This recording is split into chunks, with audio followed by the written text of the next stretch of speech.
మనము ఎట్టి ఆత్మను మనము కలిగి ఉన్నాం? పరిశుద్ధమైన ఆత్మను మనము కలిగి ఉన్నామా? పరిశుద్ధమైన ఆత్మ కలిగి ఉంటే పౌలు సౌలును ఒక్కసారి చూడండి. సౌలుగా ఉన్నప్పుడు తన లైఫ్ స్టైల్ ఎలా ఉంది, పౌలుగా ఉన్నప్పుడు తన లైఫ్ స్టైల్ ఎలా ఉంది? ఇక్కడున్న వారు మనలో కూడా చాలా మంది మార్పు కలిగిన వారమే.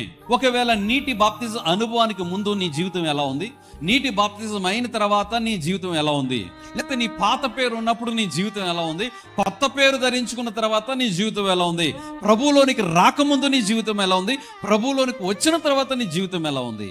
ఇది చాలా ప్రాముఖ్యమైనది. మరి నీలో ఉన్న ఆత్మ భ్రమపరచు ఆత్మ ఉందా? నీలో ఉన్న ఆత్మ ప్రేరేపించే దురాత్మ ఉన్నదా? నీలో ఉన్న ఆత్మ దయ్యపు ఆత్మ ఉన్నదా?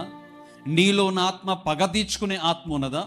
నీలో ఉన్న ఆత్మ ఈ లోకములో అత్యాశలకు పోయి లేకపోతే లోకాశలకు పోతే సర్వస్వాన్ని సమస్తాన్ని నాశనం చేసుకునే ఆ స్థితిలో ఉన్న ఆత్మ ఉన్నదా?